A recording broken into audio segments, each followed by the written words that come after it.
in Mississippi, but did his master's degree and his doctorate at the University of Tennessee in Knoxville, and was Correct. in an appropriate Appalachian location at that time. So we're going to talk about various geologic features both in eastern Kentucky, but maybe in a broader area. Let me ask you for starts, Dr. Philley, when we speak of Appalachian topography or Appalachian geology, as I indicated, we're talking about the Appalachian mountain range, but what is distinctive about the Appalachian Mountains as contrasted from the other land in the eastern United States? Well, I think there are several unique, distinctive features about it.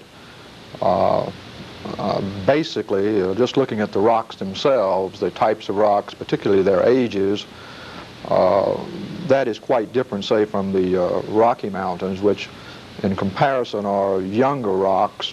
The whole process by which the Rocky Mountains have come to be occurred at a later date than what happened with the Appalachian Mountains.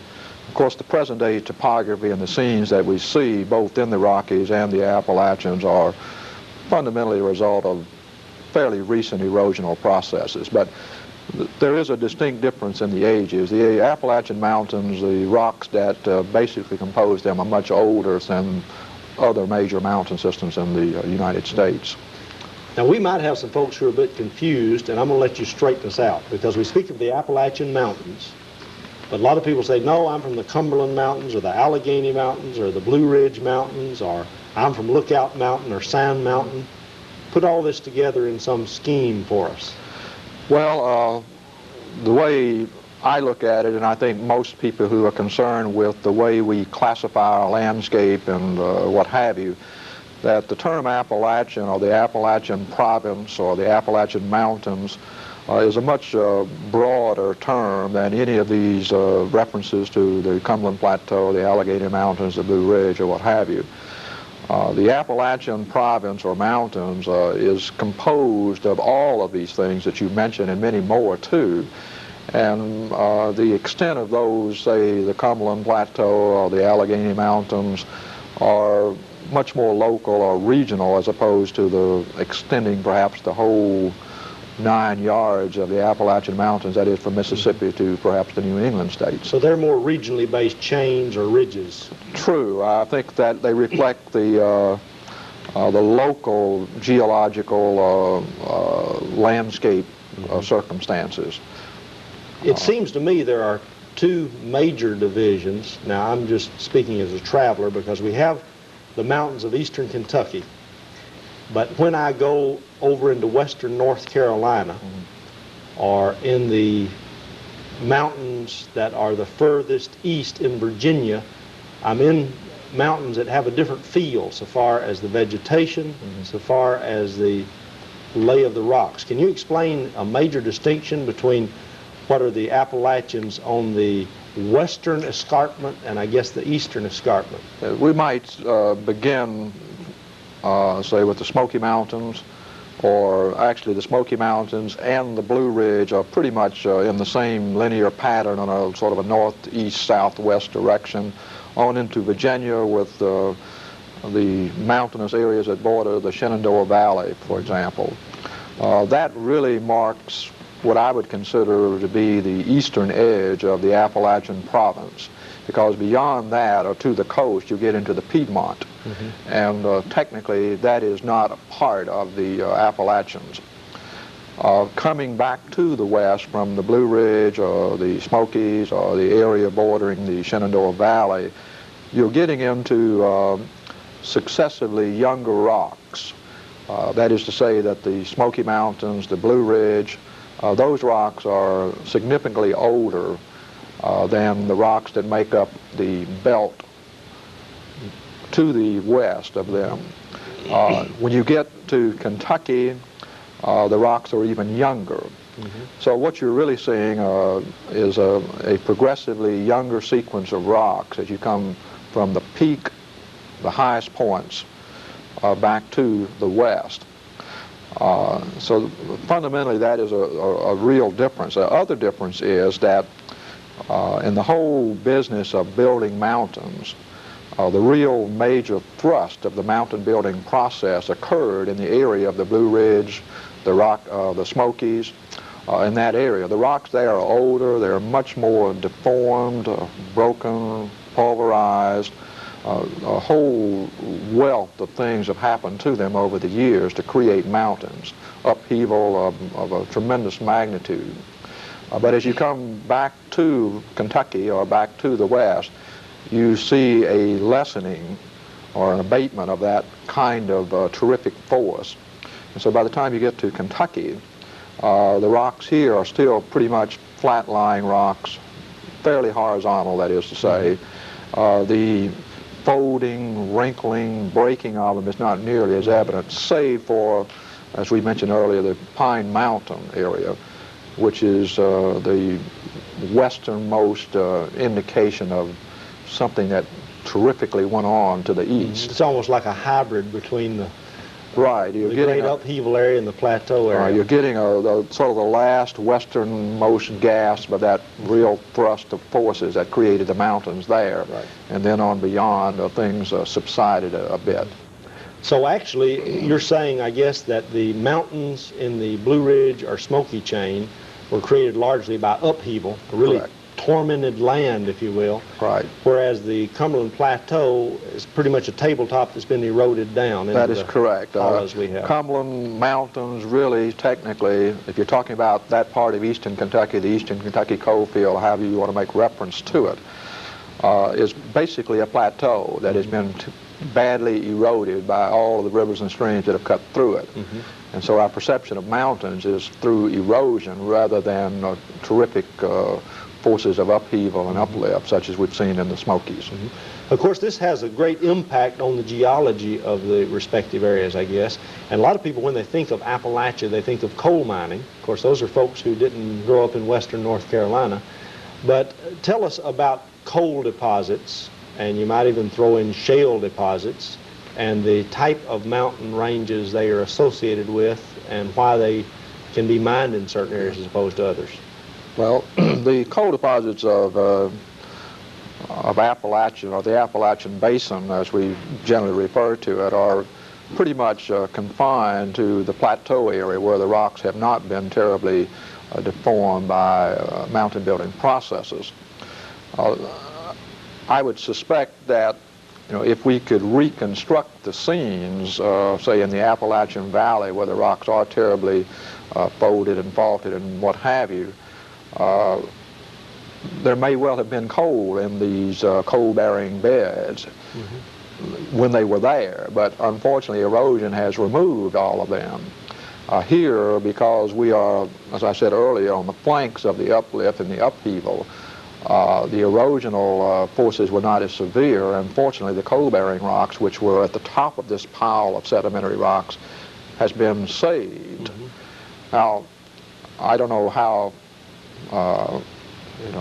far we want to get into how those coal deposits form, but suffice it to say that those coal beds, or what we'll see now, are the results of rivers and streams that were flowing from the highly uplifted mountainous area to the east of us here and flowing to the interior at times in the geologic past. And these were floodplain areas, or sort of a margin between the continent and the ocean, much like what we see today at, say, the New Orleans, the Mississippi River emptying into the Gulf of Mexico. And if you ever have the opportunity to fly over New Orleans in that southern Louisiana area, you're impressed by all of the swamps and marshes and bogs, which will be coal beds one of these days if things proceed as they might be expected. Right. So what I'm suggesting to you is that eastern Kentucky and places all along the western flanks of the Appalachian highlands, where they were the highest, probably was a borderline area where marshes and bogs and swamps and so forth are being fed by rivers and streams. This explains why we have fossils existing on ridge tops as well? True. The coal-bearing rocks and the rocks beneath the coal-bearing rocks are very fossiliferous.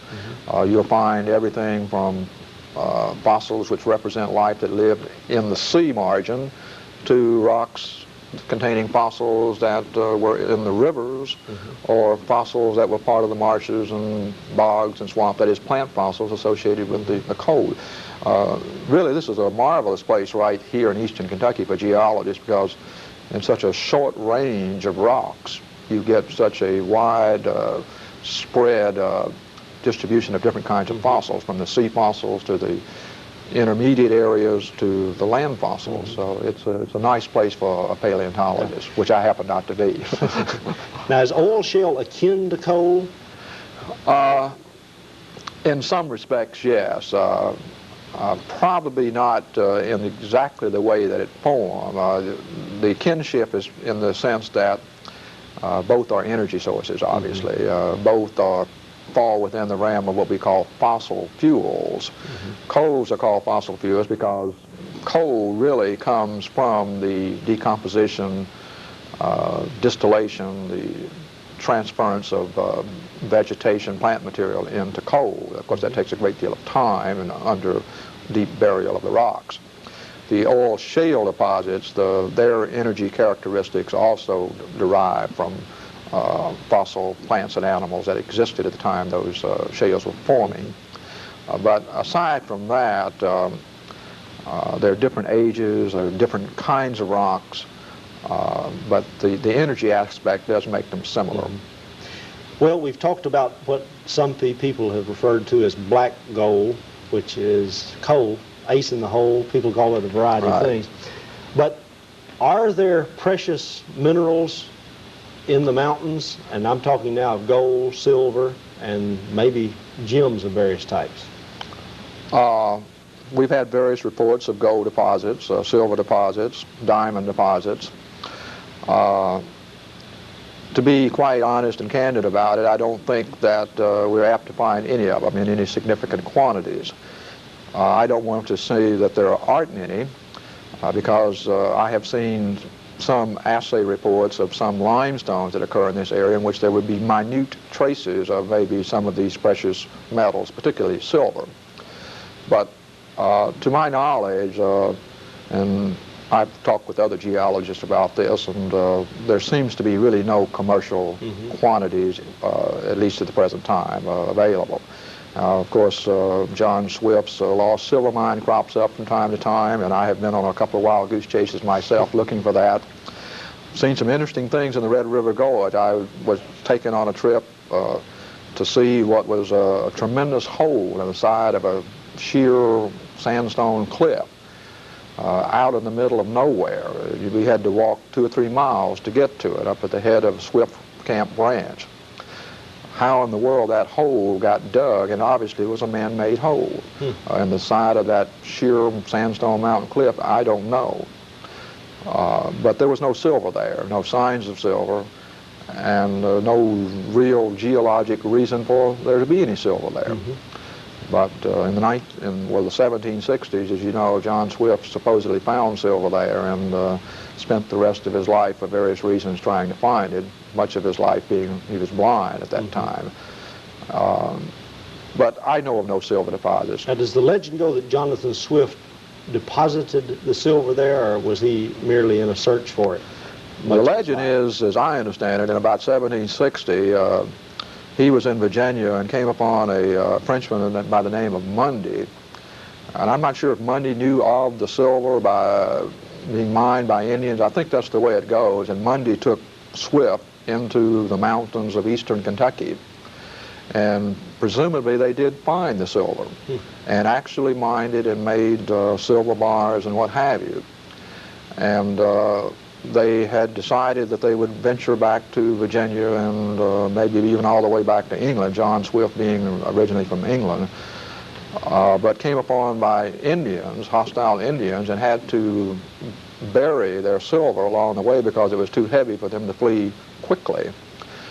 So they ended going back to Virginia without the silver, and before he could get back, the Revolutionary War broke out. And I guess, from what I have surmised, John Swift went back to England and fought against us in the Civil War, in the Revolutionary War, and went blind in the meantime. I don't know quite why. tried to come back, tried to tell others how to get there from his recollections of the area that he had visited, but to no avail. So people have looked for his silver in his mines since that day. Right, since after the Revolutionary War. Well, now I have heard of gold deposits in North Georgia, and this, of course, is southern extremity of the Appalachians around Dahlonega. Is this just a rare outcropping to your mind? No, there are several places in Georgia. The very southeastern area of Tennessee, probably where Tennessee, Georgia, North Carolina go together, the place called Ducktown, Tennessee, which really is not doing much in the way of precious metal, but that area, the mining in that area started out for gold and copper. It's now to just simply mining copper-bearing minerals for the sulfur that they contain. But you can get maps, which has been of great interest to me for a nice vacation or maybe a geology field trip, that have been put out by an individual that show places where you can placer, pan for gold, potential placer deposits in various parts of North Carolina, East Tennessee, Georgia, Virginia. So these were the earliest gold deposits, as I understand it, until the 1849 gold rush in California. Are there some places in the southwestern part of North Carolina where you can find gems of various types? Perhaps. I'm more familiar with the northwestern part of the state, around places called Spruce Pine and Franklin, and rubies or can be found, sapphires. Ruby sapphires are essentially sort of species of same kind of minerals. There's been some unusual stories of some nice finds there, and I understand it's pretty well commercialized now that you can pay $1 and go look for gems all day long if you like. You're right. But yes, that is basically is a very highly mineralized place, and gemstones are a possibility. Well, of course, to most of us, the value of mountain geology is the beauty, the awe-inspiring formations we see. Tell us about some of the major formations in eastern Kentucky that stand out, and give us some feel for why they exist. Well, I think in the immediate area of Morehead, I have been greatly impressed, particularly to the southern part of the county, and as it adjoins, say, maybe Menifee and Morgan County.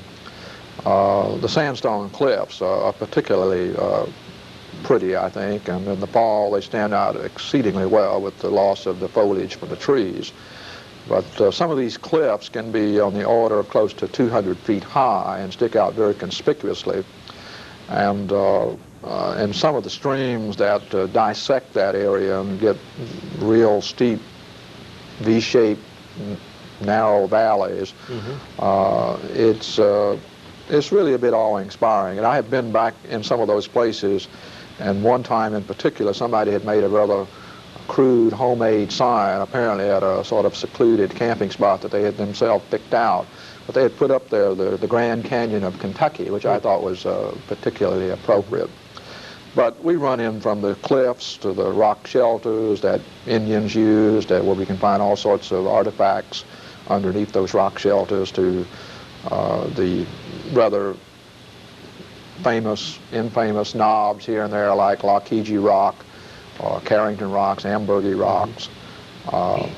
There are really some marvelous trails and hiking spots in and amongst these ridges and knobs and cliffs that are very, very unique in my opinion. Now, you mentioned the sandstone cliffs, and of course I've also heard of limestone bluffs.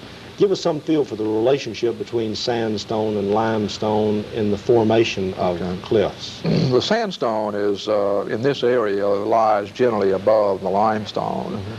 And so in the Morehead region, into the western part of Carter County, you're apt to find quite a bit of the limestone deposits where it juts out from underneath the overlying sandstone layers.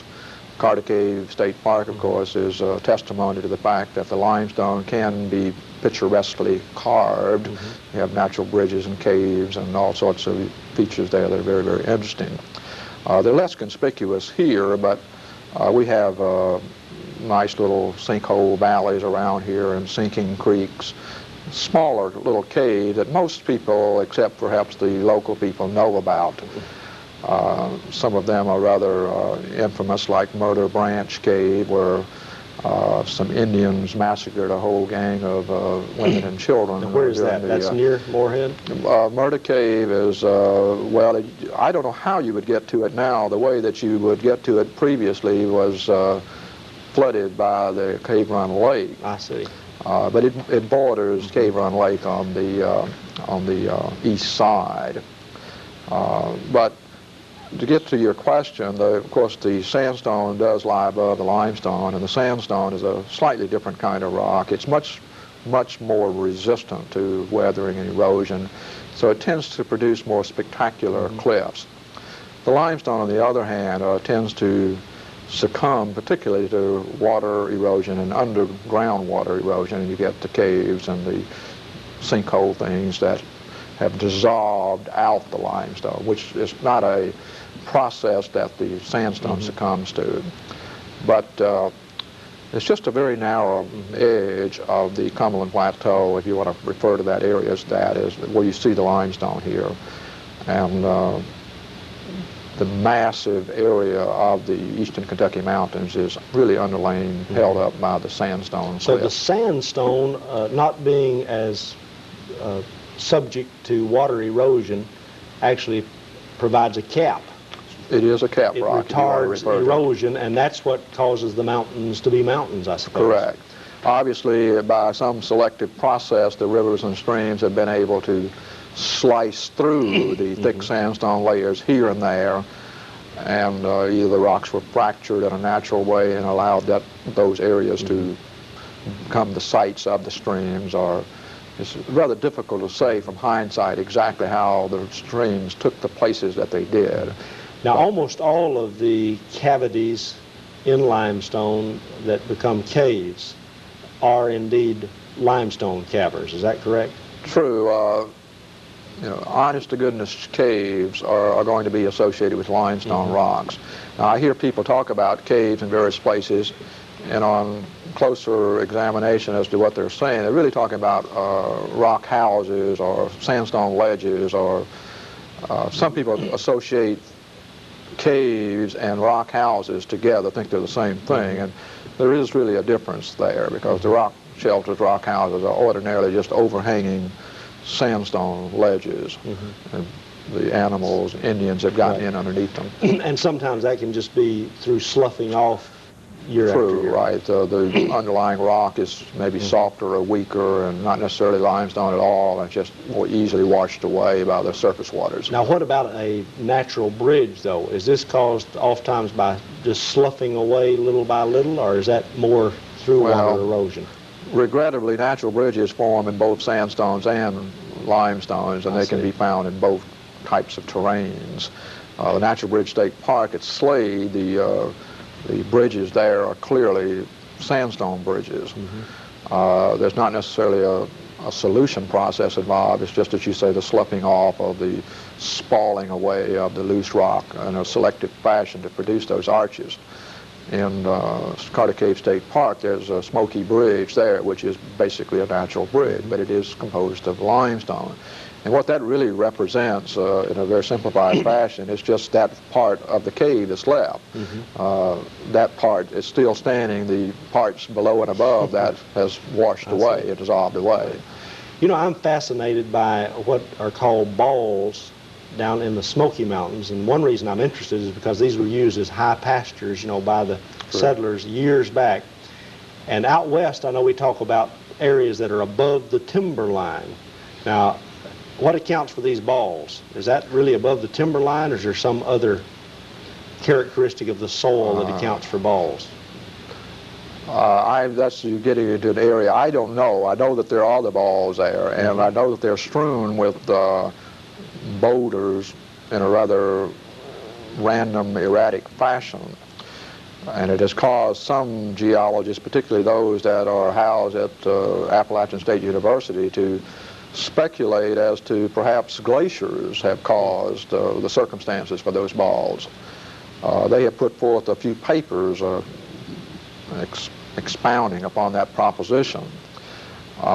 Generally speaking, I don't know that the geologic community has readily accepted the thesis that they have put forth. If there were in fact glaciers there must have been maybe isolated mountain glaciers at a time that was much higher.